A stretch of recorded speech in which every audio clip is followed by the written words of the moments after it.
Aunty চায় আন্টির ছেলে কার সঙ্গে কথা বলবে না বলবে সেটা আন্টি ডিসাইড করবে। তুমিও তো তাই করছো। আমি তো বড় হয়েছি মা, আমি যদি প্লুটোর সঙ্গে কথা বলতে চাই আর তুমি যদি বলতে বারণ করো, তাহলে কোনটা মেনে নেওয়া উচিত আমার? এই মায়ের মুখে মুখে কথা বলছিস কেন? মিঠি কিন্তু ঠিকই বলেছে বৌঠান, তুমি কিন্তু ওর ব্যক্তিগত অধিকারে হস্তক্ষেপ করছো। মিঠি কিন্তু বড় হয়েছে। তো ব্যক্তিগত অধিকারটা কি? বাড়ি শুদ্ধ সবাই যখন এক জায়গায় বেড়াতে যাবে তখন সেখানে না গিয়ে প্লুটোকে ফোন করে একা বাড়িতেও ডেকে নেবে। প্লুটো এই বাড়িতে চলে আসবে, তারপরে দুজনে একা একা বসে গল্প করবে, আর ওর মা জানতে পারলে আমাকে অপমান করবে। এই অপমানটা আমি বা নেব কেন? তোমার ভুল হচ্ছে মা। আমি তো বললাম আন্টি, অকারণে মিথ্যে কথা বলার ধরন আমার নয়। আমি তো বললাম মিঠি আমাকে এখানে ডাকেনি। আমাদের বন্ধুদের একটা গ্যাদারিং ছিল, মিঠি সেখানে যায়নি। আমি ফোন করেছিলাম, তবুও সে ফোনটা ধরেনি, আর আমি সেই জন্যই এখানে এসেছিলাম। ইনফ্যাক্ট ও শেষ 2 দিন ধরে আমার ফোন ধরছে না, তাই আমি নিজে এই বাড়িতে এসেছি শুধুমাত্র ওর খবর নেওয়ার জন্য। ফোন ধরছিল না, তোমারই বা বাড়ি ছুটে আসার কি হলো? সেই জন্য অপেক্ষা করতে, কলেজে তো একদিন না একদিন দেখা হতোই, তখন ওকে জিজ্ঞেস করতে। আন্টি, তুমি আমাকে এ বাড়িতে আসতে বারণ করছো?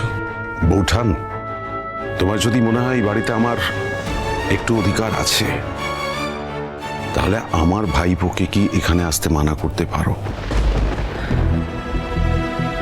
বৌঠান, নতুন ঠাকুরপো, তুমি আমাকে ভুল বুঝছো। তুমি যদি বুঝতে না পেরে থাকো যে আমি কেন কথাটা বলছি, তাহলে আমি তোমাকে পরে বুঝিয়ে বলবো। বৌঠান, আমি বুঝতে পারছি তুমি কি বলতে চেয়েছো, আর বুঝতে পেরেই বলছি। ওরা কিন্তু বড় হয়েছে, আর আমার মনে হচ্ছে তুমি ওদের ব্যক্তির স্বাধীনতায় হস্তক্ষেপ করছো। ওরা দুজনে এক ক্লাসে পড়ে, এক ক্লাসের বন্ধু, ছোটবেলার বন্ধু। তারা একটু নিজেদের মতন কথা বলতে পারবে না? আমি আসছি কাকু। এসেছো যখন একটু বসো। মিঠি তোমাকে খেতে দিয়েছে কিনা জানি না, আমি তোমার জন্য একটু খাবার গরম করে আনছি, বসো। না আন্টি, আজ আমি খাবো না। তারপর এখানে যে সমস্ত কথাগুলো হলো সেগুলো শোনার পর খাওয়ার কোনো ইচ্ছেই আমার নেই। তুমি যদি আমাকে কোনোদিন বলো যে আমি যে কোনো সময় তোমাদের বাড়িতে আসতে পারি, সে তোমরা বাড়িতে থাকো বা না থাকো, আর সেদিনই না হয় আমি তোমার হাতের খাবারটা খাবো। আন্টি, তুমি তো মনে মনে এখন আমাকে আর পছন্দ করো না। আমার মায়ের অপমান করার দায়টা তুমি আমার ঘাড়ে চাপিও না আন্টি, প্লিজ। মিঠির সঙ্গে আমার সেই ছোট্টবেলা থেকে বন্ধুত্ব। এবার মিঠি যদি তোমার কথা শুনে সেই বন্ধুত্বটাকে উইথড্র করতে চায়, তাহলে সে করতে পারে,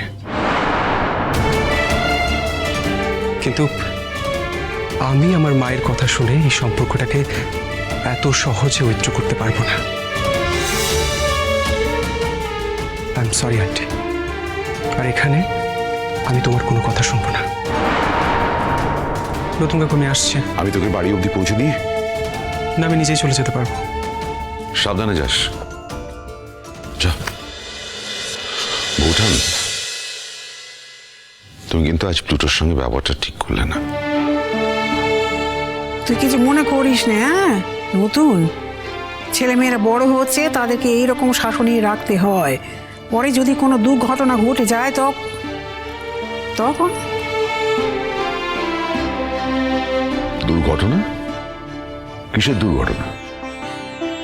দেখো নতুনদা, এই 2 বাড়ির মধ্যে ছেলে মেয়েদেরকে নিয়ে এরকম অশান্তি হোক, বৌদি ভাই কিন্তু সেটা চায় না। কিসের অশান্তি? বৌঠান, বৌঠান, তুমি কিন্তু আজ ভুল করছো। প্লুটোর সঙ্গে তুমি যে ব্যবহারটা করেছো সেটা ঠিক করোনি। মিঠিকে দোষারোপ করাটাও তোমার ঠিক হয়নি, কিন্তু মিঠি তোমার মেয়ে, ওকে তুমি পরে বুঝিয়ে দিতে পারবে, তোমাদের সম্পর্ক ঠিক হয়ে যাবে। কিন্তু প্লুটো, প্লুটো এ বাড়ির অতিথি, আর কোনো অতিথি এইরকম ব্যবহার এক্সপেক্ট করে না। আর সব থেকে বড় কথা, প্লুটো আমার ভাইপো। প্লুটোর সঙ্গে আজকে তুমি যে ব্যবহারটা করেছো তাতে আমার খারাপ লেগেছে বৌঠান। I am very sorry to say, আমার খারাপ লেগেছে।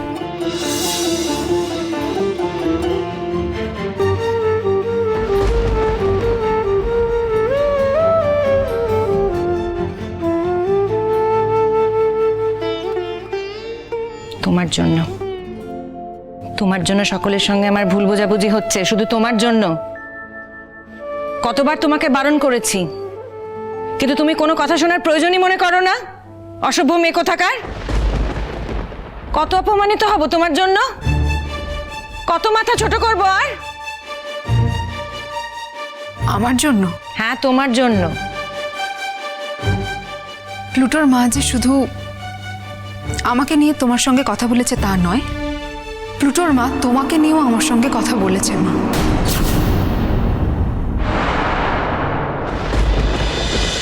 আমাকে নিয়ে কি কথা বলেছে?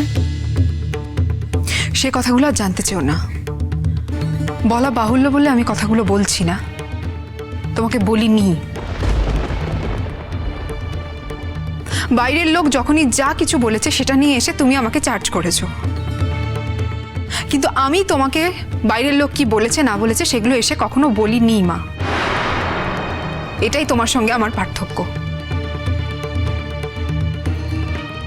তোমার নামে কি বলেছে সেই কথাগুলো বললে তোমার সম্মানটা থাকবে না মা।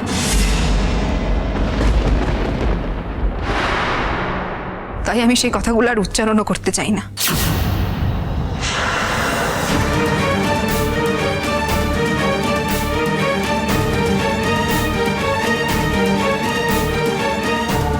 তোমার নামে কি বলেছে সেই কথাগুলো বললে তোমার সম্মানটা থাকবে না মা। তাই আমি সেই কথাগুলো আর উচ্চারণও করতে চাই না। আমার বৌমার নামে বলবি? কি বলার আছে আমার বৌমার সম্পর্কে? শোন শোন শোন, তোকে যদি কিছু বলে তুই এক কাঁধে শুনবি আর এক কাঁধে বার করে দিবি, বুঝেছিস? শুনেছিস আমার কথা? সব কোনো মানে হয়? হ্যাঁ, ও কোন কেন কেন বাড়ি গিয়ে দুটো ভাত বেশি খেয়েছে তাই বলছে, বলার কি আছে? বড্ড কটকটি অননা বৌমা, মুখে যা আসে তাই বলে যায়। হ্যাঁ, ভাবতে পারিস মেয়ের কাছে মায়ের নিন্দে, আর নিন্দে করার কি আছে? কেন ওর কোন বাড়া ভাতে ছাই দিয়েছে আমার বৌমা নিন্দে করবে? শোনো, কোনো কথা শুনবে না, ওর কোনো কথা তুমি শুনবে না, আমি বলে দিলুম। নিন্দে করার কি আছে? কি আর বলবে?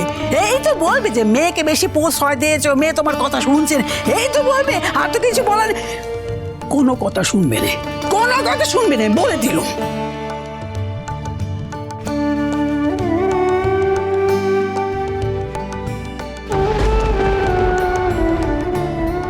কান্দিও না।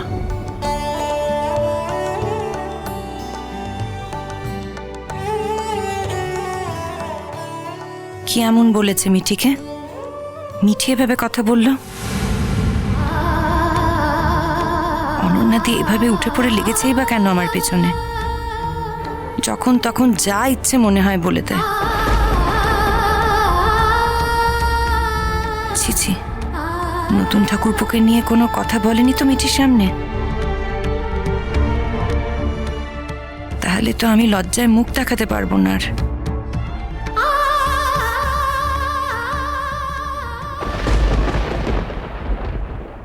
বুঝি যে তুমি তো তুমি ওনাদের সঙ্গে বসে কাজটা সেরে নাও না। তুই থাকবি না? আপনার মেয়ে বেদবা, আমি বেদবা, আমাদের এও কাজে থাকতে নেই, এটা জানেন না? বৌঠান, হ্যাঁ, কি বলবে বলো? তুমি আজকে যদি এই অনুষ্ঠান থেকে চলে যাও, এই অনুষ্ঠানে যদি না থাকো, তাহলে আমাকেও কিন্তু এই বাড়ি ছেড়ে চলে যেতে হবে বৌঠান। প্লুটোর মা তো একেবারে মিঠিকে পছন্দ করে না। প্লুটোর মা চাই না যে মিঠির সঙ্গে প্লুটো মেলামেশা করুক। সবসময় মিঠি যদি এভাবে প্লুটোর ঘাড়ের ওপর পড়ে থাকে, সেটা দেখতে ভালো লাগে না। চিরসখা হে